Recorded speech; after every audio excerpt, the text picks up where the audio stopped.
Thank you very much, Alice. It's always a pleasure to be with you, and thank you for turning out for what I hope will be an important conversation for all of you. Not just my piece of it, but what you're learning about CSCOPE and Common Core and networking and how to make a difference.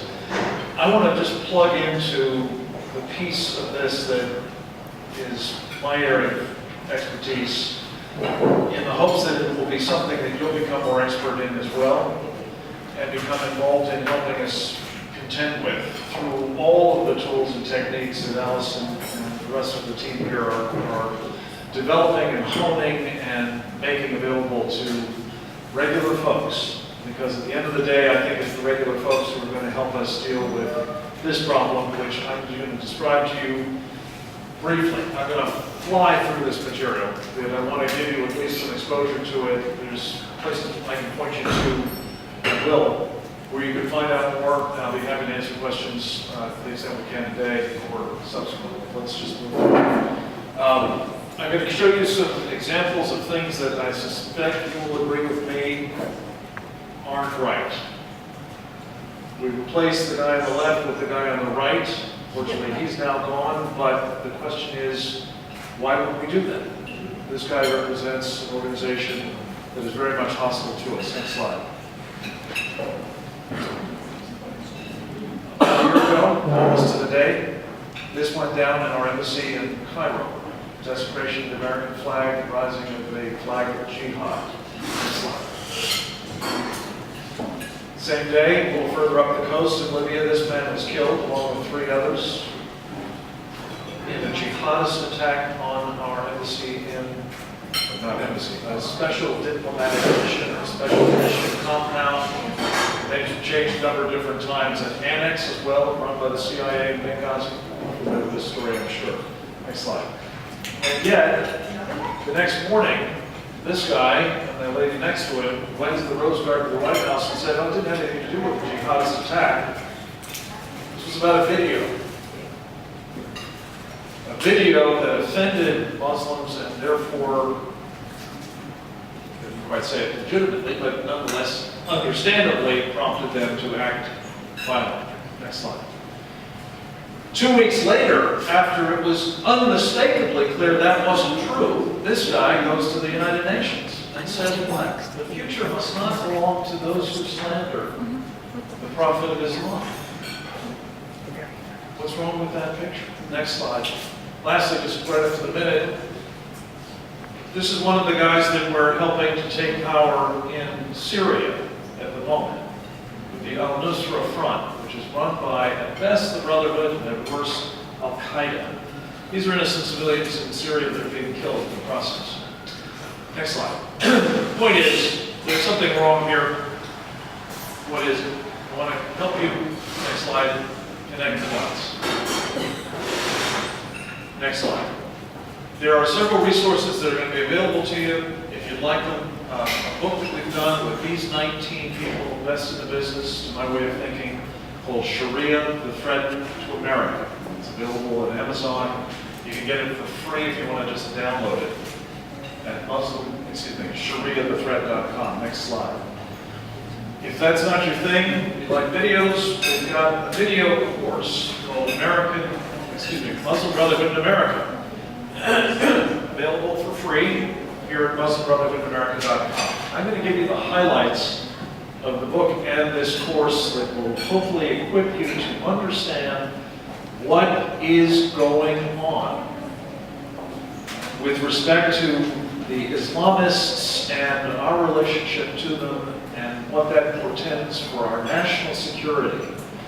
Not just someplace else, but right here in Texas. I'm going to move through this quickly, so keep your hand near that trigger.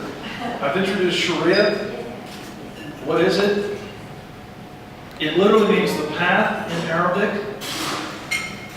And let me just hasten to add, most Muslims, particularly in this country, don't follow Islam in accordance with the dictates of Sharia. That's the good news.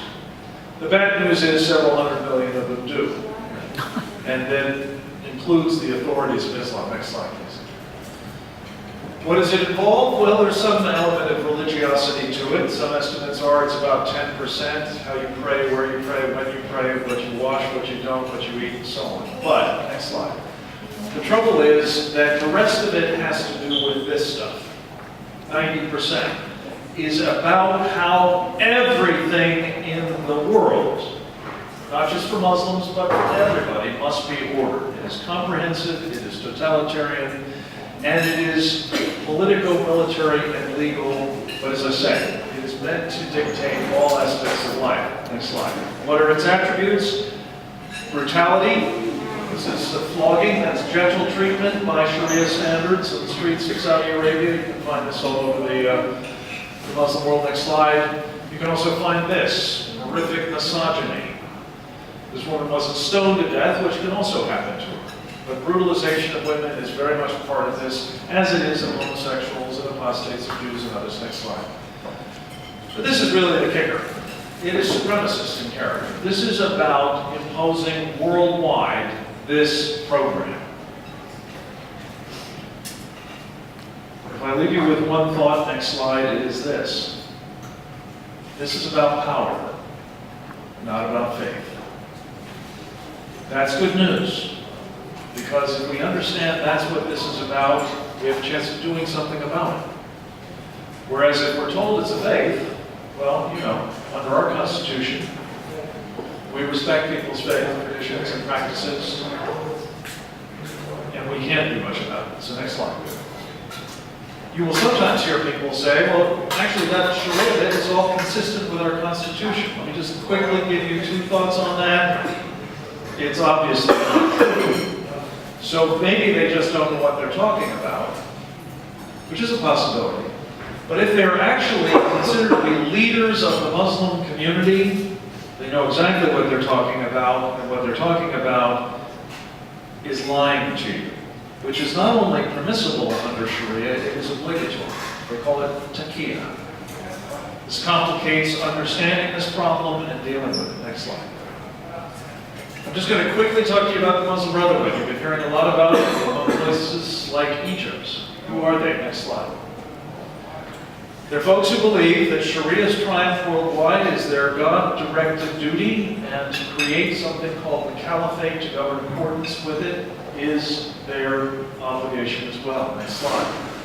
Well, that's interesting. It happens to be the same goals as these two dudes, the late unlamented bin Laden and his successor Ahmed al-Zawahiri. They only differ on tactics and timing from the Brotherhood. In fact, they were both Muslim Brotherhood folks before they went off and did their Al-Qaeda thing. Next slide.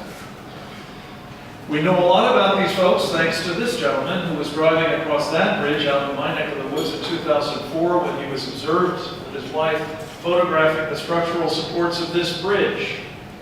The police officer thought that didn't look right, pulled him over, discovered he was wanted on a material witness arrest warrant out of Chicago in connection with fundraising for a designated terrorist group known as Hamas. Next slide. In the sub-basement of their home, when a search warrant was executed on it, they found this document, which was introduced into evidence in the Holy Land Foundation trial at Richardson, Texas in 2008. This is the mission statement of their strategic plan for the Muslim Brotherhood in America. What does it say? The mission of the Muslim Brotherhood in America is a kind of grand jihad in eliminating and destroying Western civilization from within, by our hands and the hands of the believers, so that God's religion is made victorious over all other religions. Now, you will find some people, some of them the people who would tell you that Sharia is consistent with the Constitution, who say, the Muslim Brotherhood is actually a nonviolent, peaceable group with whom we can safely do business. Keep this in mind. It ain't so. Next slide.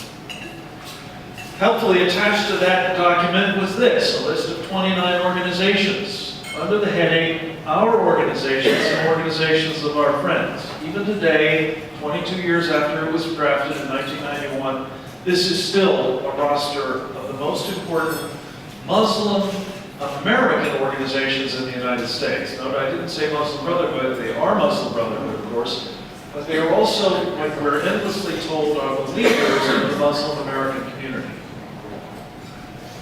What's wrong with that picture?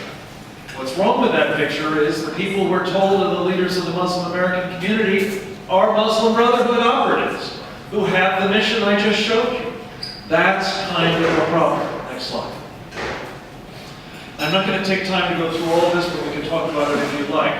What the Muslim Brotherhood does that is helpful in their efforts to persuade us that they're people that we can do business with is they don't use violence until it's likely to be successful.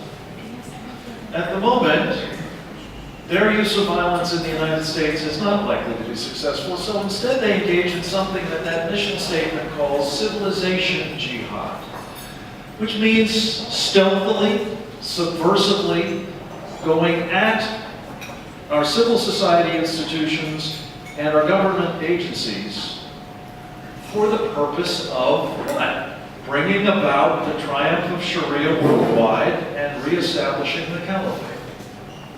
It's just that tactically, for the moment, they're doing it not so much through nonviolent means as through pre-violent ones. Okay? Next slide. I'm just going to focus on this one for much of the rest of my briefing. Next slide. Let's start with this guy. Next slide.